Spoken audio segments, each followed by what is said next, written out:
Thank you, and good morning, everyone. So my name is Sonia Angesleva. I'm also a game industry enthusiast. I feel that it's very important to bring different parties and interests together, and that's why I've actually done many things in the game industry, from research to writing about games to developing games, also developing gambling games.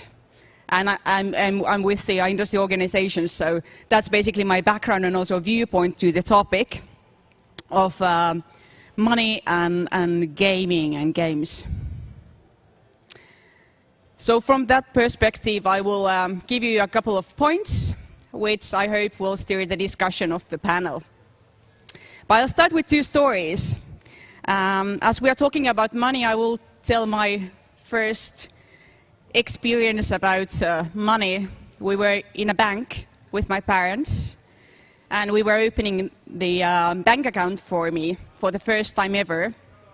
There was a lady on the other side of the counter giving this tiny blue book where she had handwritten the withdrawals and deposits of whatever I had done so far.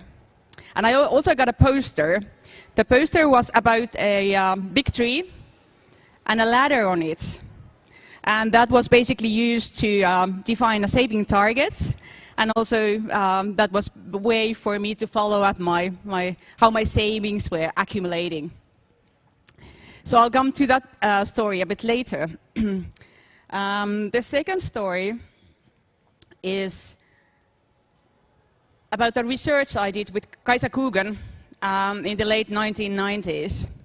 So we were studying youth, which at that time had their first home internet and first mobile phones, and we named them as communication acrobats, as they had very clever and innovative ways to save money or not spend money at all when they were using internet and mobile phones.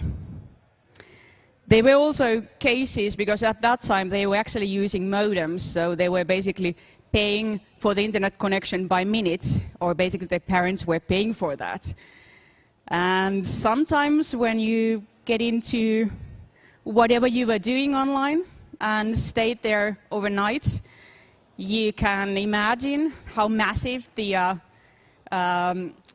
price was for that amount of minutes online. And what happened there was discussions with parents, but also setting up with rules and learning from mistakes.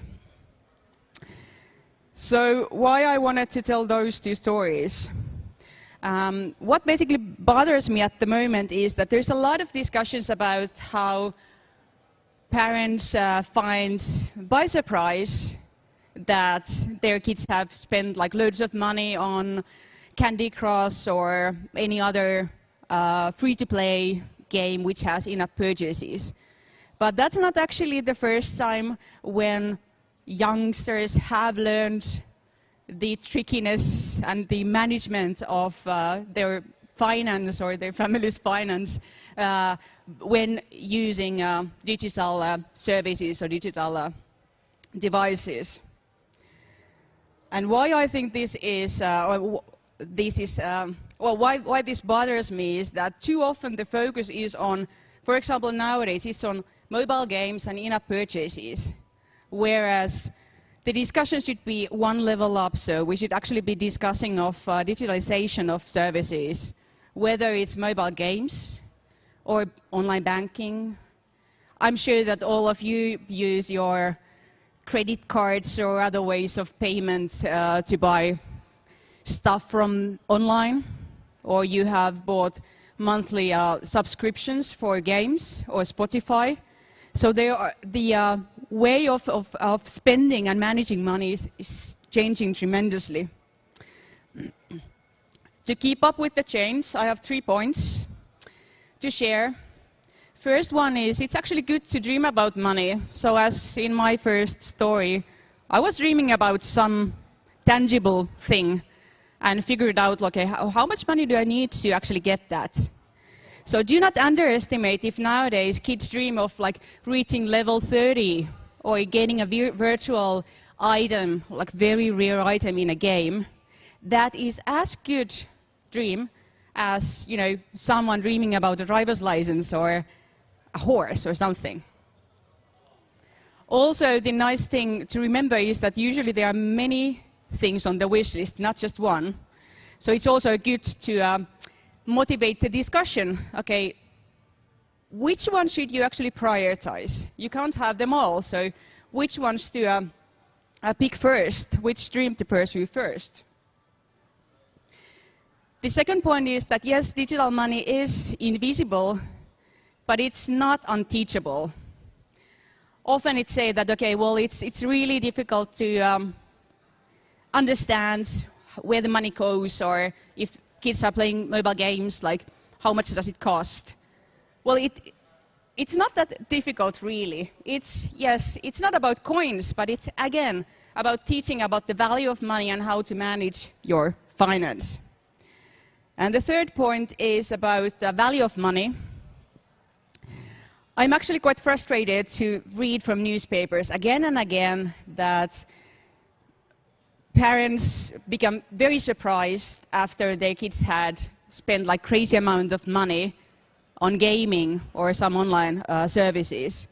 So how can that be? Don't they understand how the mobile devices work, that they actually can do, and add limitations? Another way of approaching this is to evaluate the consequences together. Was it worth it? Should I have invested my money otherwise, to add something else? So basically, not necessarily learning from mistakes, but learning both from, okay, maybe taking a few side steps, but also learning by actually planning and managing yourself. So the fact is that mobile games is business, so people actually work to develop games, which means that they need to earn some money. So the discussion should be, should there be enough purchases or not, or is all mobile games bad? The discussion should be more about how to teach and dream about money, or what you can do with money, and figure out ways to understand the value of money. So those were basically my 3 points I wanted to also give to the panel to start the discussion of the topic around money, spending, and digital games. So with that, I'll thank you and welcome the panel on stage.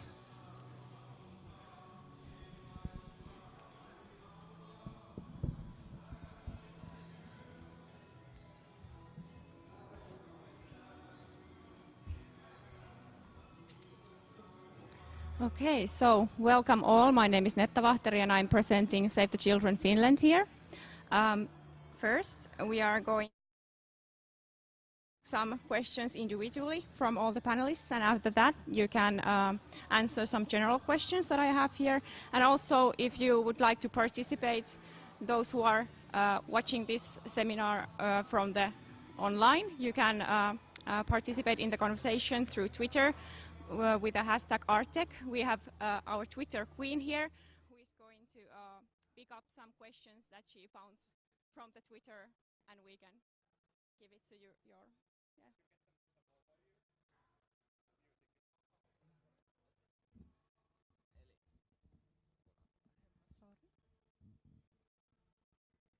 Thank you.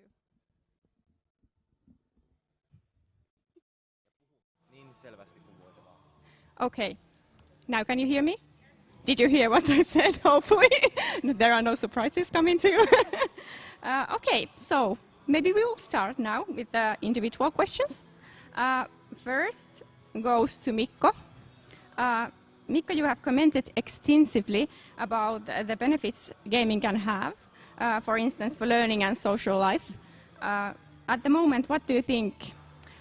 What are the most important aspects of digital gaming and its relationship to spending or earning money from the perspective of young people in Finland? What are some positive developments and what possible risks should we keep our eyes on? I'll start with the risks and then move on to what's possible. Yeah. So we have some risks that are more or less tangible. One of them is quite concrete. It's spending on in-app purchases, for example. It's quite easy, especially for young people, for teenagers, for children, to maybe get frustrated fairly easily. Well, adults do it as well. So, for example, we have Pokemon Go being a very big hit at the moment. So when you find yourself running out of Pokeballs or whatever, then the threshold to buy something might be fairly low, especially if you haven't discussed it with parents and if you don't have a clear grip on how much money you actually have available for spending. Another case considers esports, especially esports betting. At the moment, the esports betting market is not very heavily regulated, so it's quite easy for underage players to bet on games. So that might lead to assumptions of easy money being made. So, you know, I'm just gonna make this bet. I have some really nice odds available. I'm just gonna bet 50 euros and I'm gonna walk away with 1,000. And when this doesn't happen enough times in a row, then you might find yourself in financial trouble. And then there's the third one, a little less tangible, also related to esports, because esports and the gaming industry in general is often reported through money.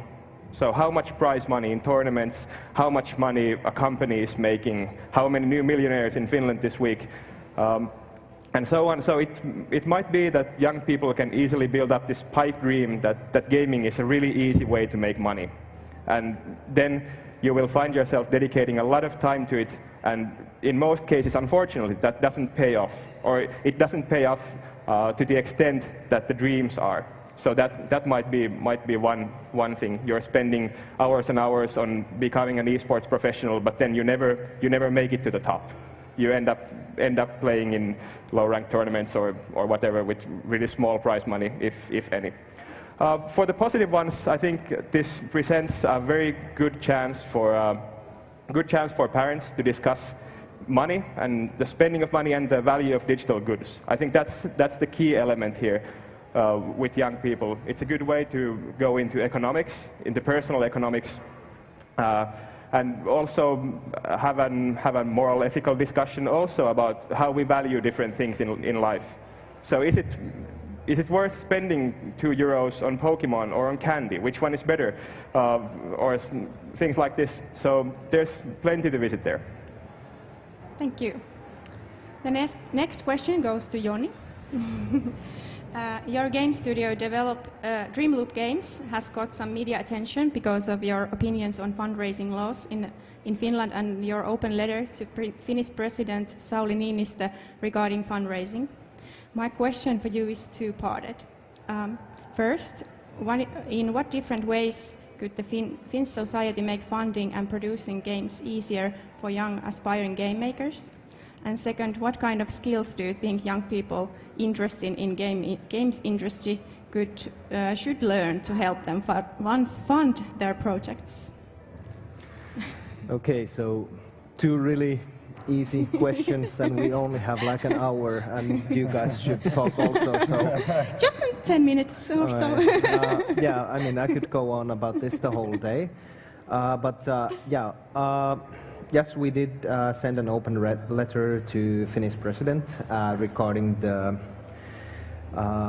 crowdfunding in Finland and how we have been left out of, for example, big platforms like Kickstarter, which is maybe going down a little bit on popularity because of some late scams.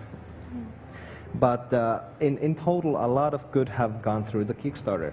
And Kickstarter is still a great way for individuals to support and vote basically with their wallets for games that they want to play. earlier on were said, like how people are really annoyed by how media is showing things, and I myself personally am really annoyed how media many times shows off crowdfunding like Kickstarter, because they go saying stuff like that you should people go to Kickstarter only if they cannot get a publisher and so forth.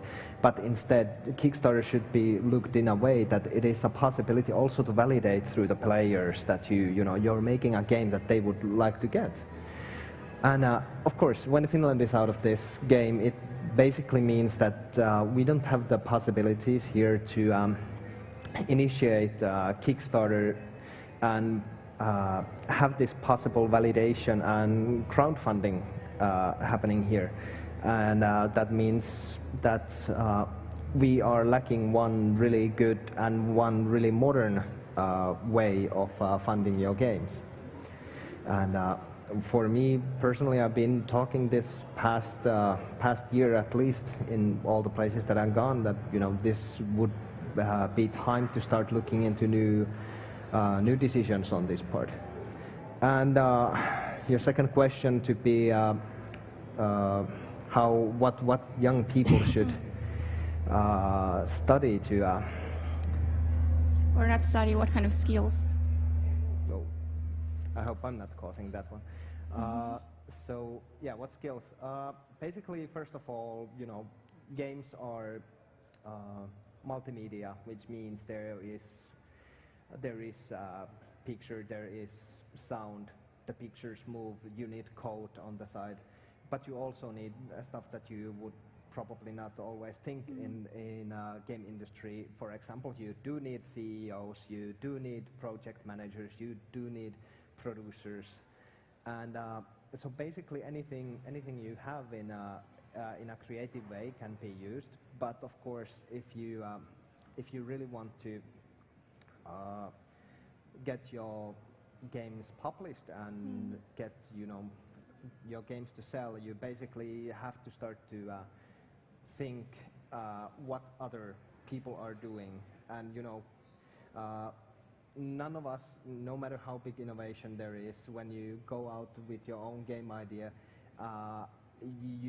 if you are too much of a special snowflake, you won't get the target audience, because players are still quite conservative bunch in a way that they want certain things from their games, and those things have already been usually innovated already, and you just have to usually find a new way to represent that and get novelty value of it, not perhaps an innovation, but get a novelty to already existing idea. And skills pretty much is just learn everything in life that you can. I mean, everything that you learn from life can be utilized in game industry. Of course, you need the main course skills, like for example to do 3D modeling, animation, programming, or be a great marketing person or a producer. But most of all, it's just everything that you have in life, go full at it and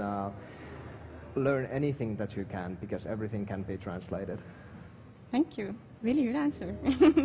And my third question goes to Nick, Elmeri Nick. And Elmeri, as an esports journalist, you have a unique perspective on competitive gaming. You have interviewed several Finnish competitive gamers, many who have taken part in international tournaments with a sizable monetary awards. My question for you is, what kind of different attitudes have you noticed among competitive gamers towards regarding earning money by gaming? Is making a living out of gaming the common goal among young competitive gamers in Finland? I'd say that nowadays it kind of is, but especially in the Finnish scene, we are now getting the new generation that actually takes the game seriously. It used to be the case that people would come to LAN parties such as this, just hey, let's go hang around. There's 1,000 euros or whatever in the prize pool, and we'll just have a mixed team and go do it again with some other group next time. And then they were wondering why they were never going to the top. But with the new generation of players that actually see that other people can do in the bigger scale. For example, there's an international going on with $20 million in prize pool. People actually, gamers actually see that they might reach that place if they put their time and effort. So with the up-and-coming players, it's actually nice to see that people are changing their attitude towards gaming. Not just that they are having more fun with it, but also that they can make a career out of it, which is something new. We haven't seen that in the Finnish scene, except for a few, let's say Nato, for example, he is the pioneer of competitive gaming in Finland. But now there's a lot of young guys coming towards it. And the prize pool of the tournaments, they motivate some players, but it's more about the competition nowadays and to make a career. So it's not necessarily the prize pool of one single tournament that motivates the player. It's more that you can actually do what you want as a living. Before it used to be a hobby. So yeah, the attitudes have changed, and especially with the newer players, it's refreshing to see that people want to be more competitive. They want to reach the top, and they do a lot more to get there. Thank you. And my last question for Teijo. You have experience on the marketing side of gaming and esports. As a large media corporations and sponsors are increasingly taking notice of esports, what kind of developments do you see in the future? What kind of possibilities do you see in the future, and what kind of possibilities do you see in the partnerships in the esports, and how do you think the esports could be made more attractive for sponsors from the outside of the gaming industry in Finland?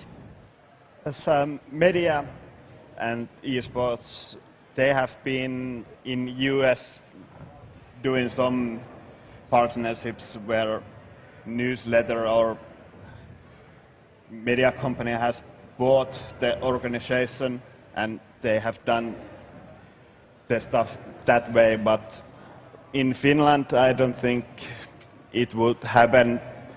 I would more think that companies like Hartwall or SJK would buy players or organizations with them and work on mainstream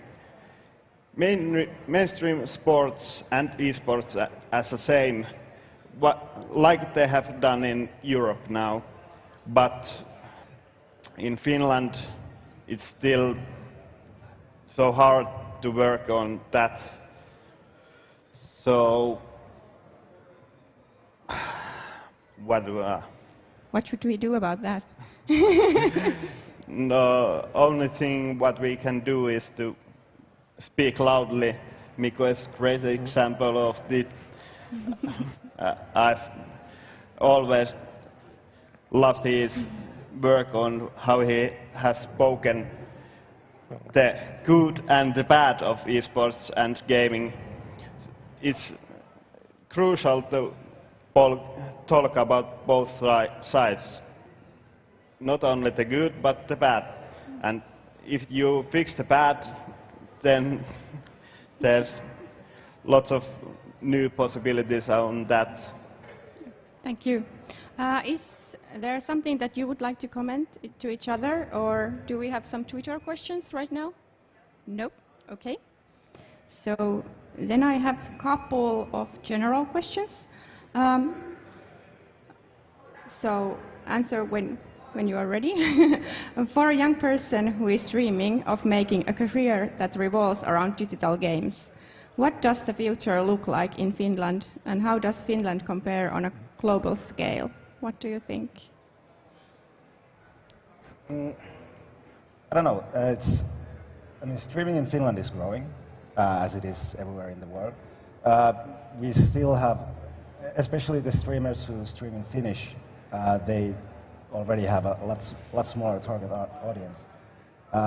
So I'm not saying it's looking bleak, but it's not looking as glamorous as the big streamers in the UK or those who speak in English. So because the market is just so much smaller. But I'm guessing it's going to get better, even in Finland, especially with the growth of esports or gaming in general. The crowd will be there if you're just able to take it, basically. I assume that the Finnish game development scene has a fairly good reputation internationally. So depends on how we define making a career in Finland or based or coming from Finland. So, for example, if you can get a game-related education here, if you can work in a Finnish game studio, for example, then that might really further your career, be a good addition to your CV if you're going abroad, for example. So that might be one aspect to it as well.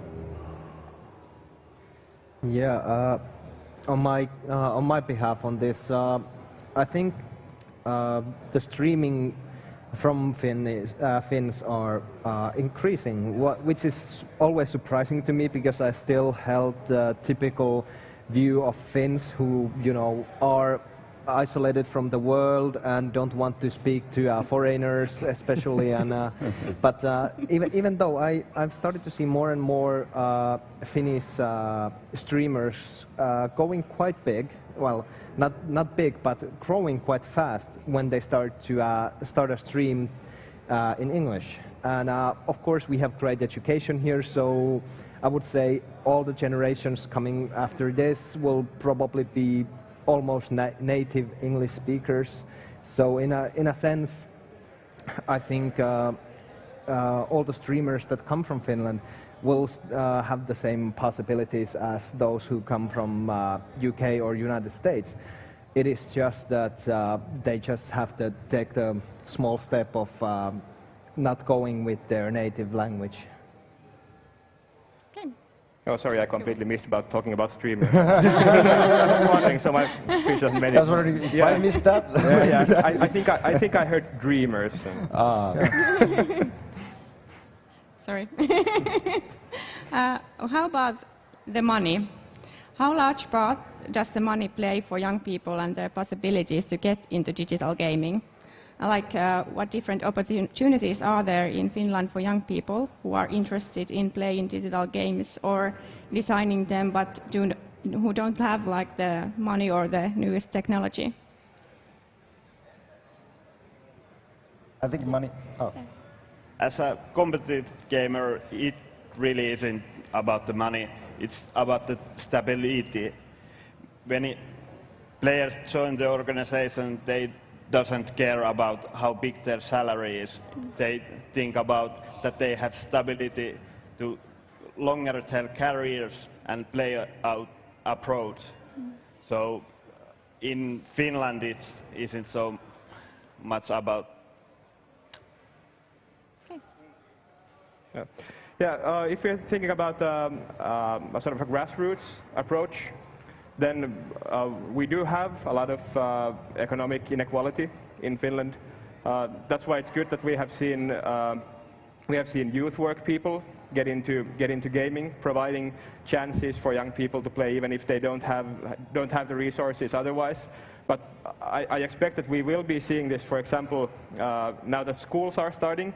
And in schools, Pokemon Go is going to be huge, and you will have the kids who have the smartphones that can't run the game. And this is like a very small, well, not a small thing, but a very concrete thing. So you have, in a class, you have 24 kids playing the game, and you have one kid who can't afford the smartphone. So that's something that we will need to consider and approach through some way. I'd like to touch upon a point that Teijo said about the competitive gaming. Stability is, exactly the most important thing. But it's also that the organizations in Finland are actually quite small. I'm talking about the competitive gaming organizations, which means that they cannot pay the salary that would actually sustain a person for that long. Let's say you get 1,000 euros a month. It's a big money to someone, but let's face it, it's not that big of a cash per monthly on a monthly basis in Finland. If you compare it to, let's say, you got the same amount of money in Ukraine. in a month. That would be huge. So it will it will stop some people to pursue competitive gaming as a career, because most often than not you need to do something else on the side, some other job, which then hinders your chances to get to the top. So in that sense, getting to the top in Finland is a bit harder than in many other countries. So that does affect young players' thought process. How would you encourage the young people to get into the esports and into the gaming industry? I would say work hard and look at the examples of the other Finnish players. For example, Jerax and Matumbaman, who are now playing at the international, they work their asses off, even though especially Matumbaman's family didn't really approve of his career choice. Well, now he's playing in the biggest tournament esports has ever seen, fighting for big money and living his dream. So it can be done in Finland, but you just need to realize that it's not as glamorous, especially in Finland, as some of the bigger names out there. Yeah, I also occur to that you know, it's always about hard work in gaming industry, or I bet the same for competitive gaming. And but I still think Finland do have little bits of better possibility to start off, but then to keep up with is a little bit harder for your finances, because in the end in Finland you do get a lot of social benefits, which means that you can get the initial push from there, but in the longer run you start to, you know, get into a little bit of a trouble with the amount of money that you have to spend, and if you want anything extra, you basically have to go to work, and then that again is away from your training time. And a lot of young people often come to us or to me and some colleagues, and they are saying that they want to be game industry professionals, or they want to be esports professionals, and they're asking like what should I do? And one thing that we really often tell them, especially if they're into esports, is have some sort of plan B. Yep. As well. So, you know, if you are 15 or 16 years old, you don't want to bet your whole life on the single card of like breaking through. And you know, I used to work as a teacher, and it was the same thing with 14, 15-year-old guys who were dreaming of becoming NHL hockey players. So you know, we had the same discussions that, you know, it's good to finish your education, maybe have some form of job that you can do, if for some reason it doesn't pay off your dreams. But then again, you have to also encourage. You can't just, you know, say, yeah, forget about your dreams. It's all about like working 9 to 5. don't try to make it anywhere. So it's sort of like trying to find this balance. So not betting everything on one single thing, but, you know, trying to find this, like how you can sustain your life, sustain your future, but also try to get forward, do the things you're dreaming about. Yeah, to add up onto that, on my own personal experience, when I've been asked by young people the exact same questions often, like, you know, how can I get into the game industry? And the one thing I said earlier on is, like, you know, learn about everything. It's like, especially for this plan B, if for some reason you're not fit for game industry, or if you're not fit for esports, or you don't, you know, break through in esports, education is one thing, but the mindset is the most important part. What I think is all about that you go on and you learn about not only in school and in books, that's still important, but also outside of that, kind of learn everything that's around you. Even go ahead and Google about certain works and companies. I mean, even if you're never going to go there, just, you know, go there and understand. Maybe that's the word that I'm looking here. Learn to understand the world around you, because then if your plan A is not working, you have understanding of the possibilities, and you know where to go for plan B. Yeah, so now I'm going to build on that one. So one thing, I think it was Juha Edgelost Kurppa, who is like a former professional player. one thing that he said, he put it really, really well, is that if, for example, if you're studying, if you're going to school, you're not just learning the subjects. You're also learning, you're learning how to handle your responsibilities. You're learning how to communicate with other people, how to work with other people. And these are important skills, even if you're, for example, pursuing a career in esports. You can be the best player in the world, but if you don't get along with anyone, if you're always arguing with your teammates, you don't know anything about your finances, you can't handle, discussing things with other people, or you can't represent yourself in the media, then that's going to hurt you, and it's going to hurt your professional career as well, even if you are, the best player in the world. If you're the best, you can get away with a lot of things, but if you're a good player, if you're a pro player, then you have to have other skills apart from gaming. Okay, so next question. This is a good conversation, but I think this is a good bridge for the next question. For your opinion, should young people's skills regarding digital games be seen as an investment for the future economy of Finland, or should we focus on the pure enjoyment young people get when playing? What do you think?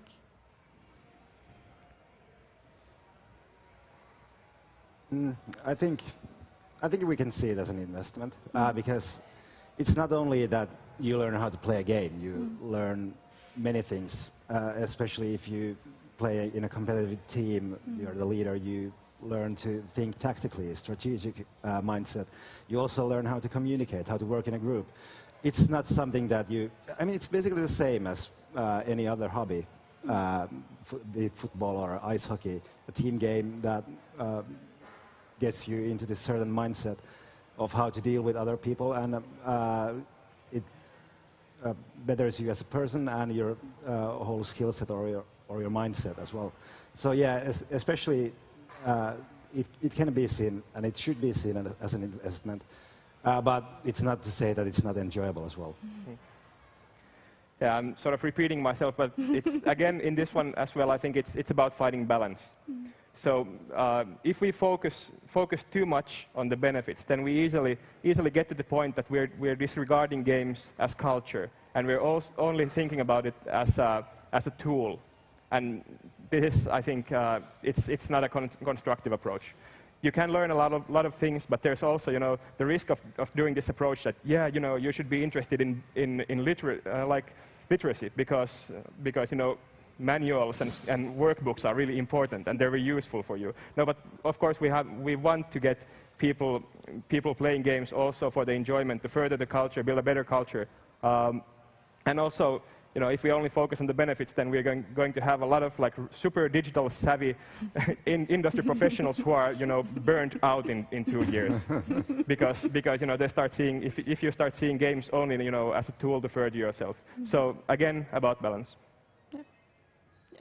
Yeah, I really agree with this. Especially that games is culture. And of course, even culture can be turned into an investment. We've seen it happen many times. But most of all, yeah, it's about balance and kind of understanding that at the same time it is a consumer product that is supposed to be entertainment. But yes, it can be turned into pro sports. I mean, this is exactly the same thing as any actual physical sports that we have. I mean, few people compete and millions watch. Technically, gaming is not any different, except when the game is over, instead of taking football or basketball and going outside, you can, turn on your own game and start to play there. So, in a sense, I really agree with this. Really agree with the culture view of thinking here. Okay, thank you. Do we have... Okay, there is... Our Twitter queen is waving there. Would you like to have a microphone, please? There.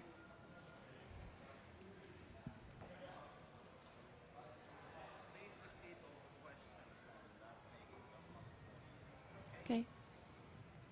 What would you say to parents who knows nothing about gaming?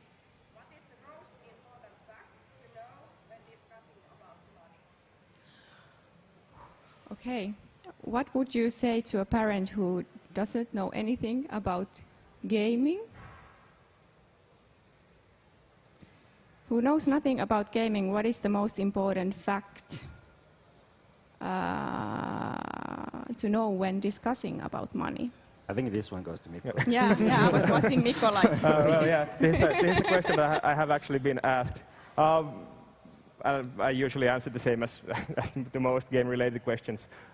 Is to, if your child is playing games, regardless of their age, is to get to know the games that they're playing. Discuss games.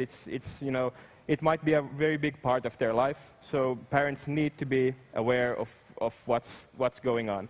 Of course, it's a different thing if it's a 7-year-old or if it's a 17-year-old, but still, it's good to go through these things.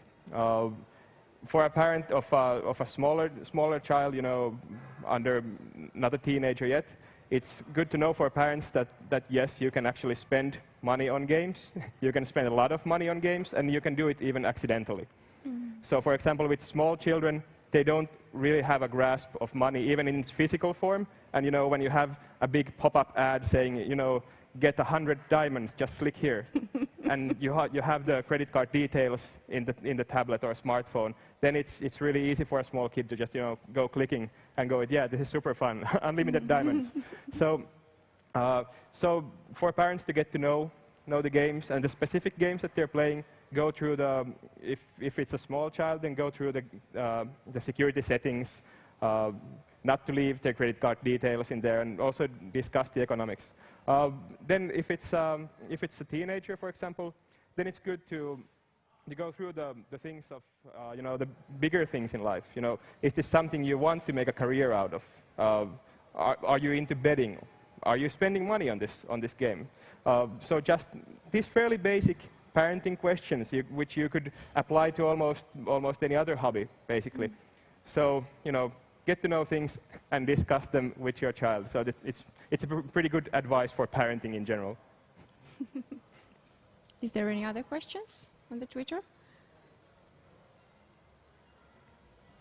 Yes. How to engage business industry to integrate child's rights in gaming? Is the business industry responsible enough? Can you give it to me, please? Yeah.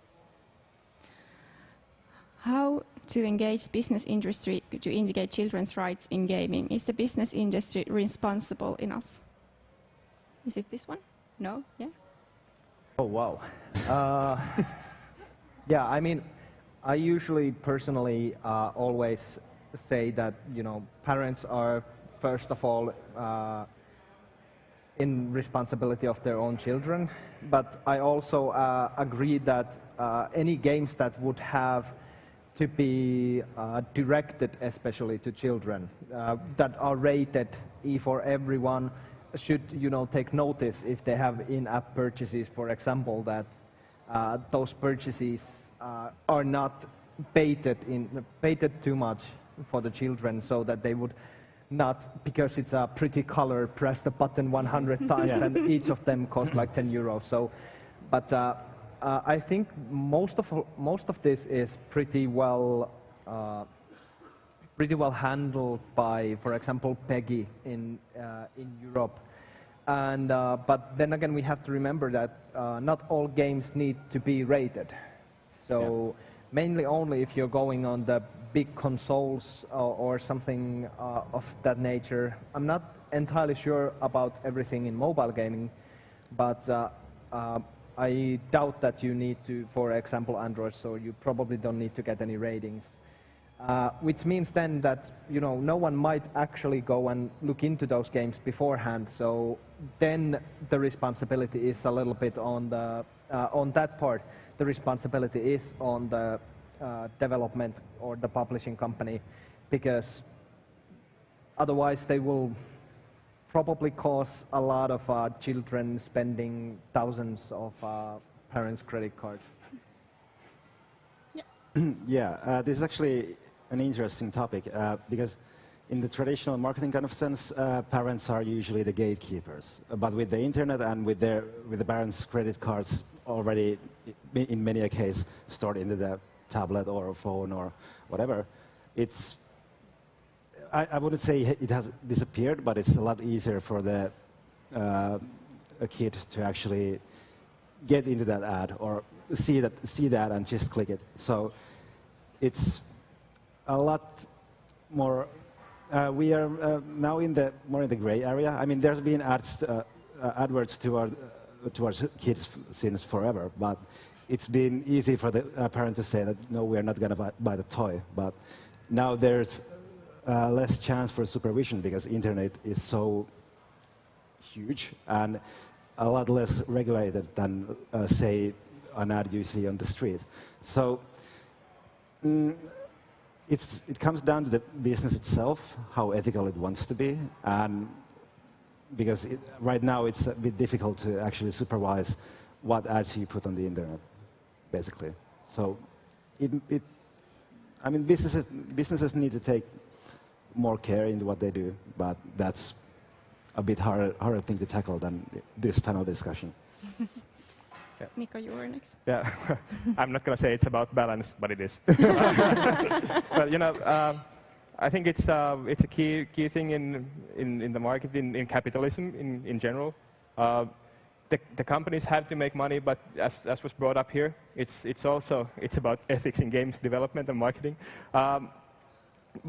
One thing that I have been slightly annoyed about previously is that some game developers or some game companies hold this sort of view that, you know, we can push whatever we want, and if something bad happens, then it's not our fault. You know, yeah. we can always blame the parents. You know, this wouldn't have happened if the parents were doing their jobs. But you know, while there is truth to it, you can't just shove all the responsibility over that way. It's also the responsibility of developers, of marketing designers, to design marketing so that it's also ethical. It's not too aggressive. It's not targeting children specifically. So again, trying to find like a nice approach to it. I would to both of these Twitter questions kind of brought this thought in my head that a lot of changes have been going because of digitalization, and one of those changes need to kind of happen nowadays in parenthood. You have to learn to check through your apps on your home tablet and set restrictions. I think that is one of the new things that should be on the mummy book, what you get when you leave the hospital. There's like a chapter 8, this is how you set up your Android device to, not use your credit card on a games. But that's one of the things, when we are living in on a brink of change, like in digitalization, it's one of the things that parents need to now start to take notice. Okay, thank you. There has been a lot of discussion about different topics. I think this has been a really fruitful discussion. Let's go back to the young people for a couple of words. If I'm like 15-year-old kid and I have an idea, what about, I have an idea about a game or something. I would like to go to the game industry. What should I do? Who I should contact? Or how would you encourage that kid? Just 1-2 sentences. We can start there. I would say do what you want and search about companies that have made similar games or something. Try to contact them. They usually are quite good at responding if it's well-written email or something, or just cold call. Mm-hmm. I'd say try. Don't rely only on the dream. So be self-critical of your concept, of what you have come up with.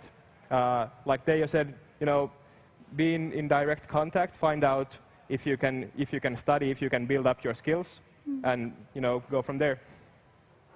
I would say define what you want to do within that industry, and then try to figure out how to get there, basically. Like whether it be gaming, try to improve your gaming skills, or communication skills. If it's game development, try to study about coding and 3D modeling and whatnot. Thank you. Thanks, guys. You took all the good answers, but I still have two. First of all, Twitter has when you start to start to look for, Twitter has a lot of good contacts, and people usually tend to talk to you in Twitter if you go and ask them about it. I mean, there's even hashtag game dev if you want to go straight there. And in Finland, of course, IGDA is really strong in Finland. So just going, contacting IGDA and telling them about your dreams, you'll probably be guided to one way. Second of all, buy 2 kilogram fish, freeze it, and start slapping it on your face, because that's how you're gonna feel when people are starting to give feedback on your idea. So you get prepared that not everyone gets hyped about what you have to have going in your head. But if you can respect their ideas and improve your ideas into more cohesive design, you might be actually onto something. Thank you. We got some good tips for young people and children. And I think what I've been hearing here is you need this popular Finnish sisu and a lot of motivation, and please dream on, but have the balance. So thank you for all the panelists, and you are all in Twitter. So if you have any questions, I think someone can just tag you and continue the conversation. Thank you. Thank you. Thank you. Thank you.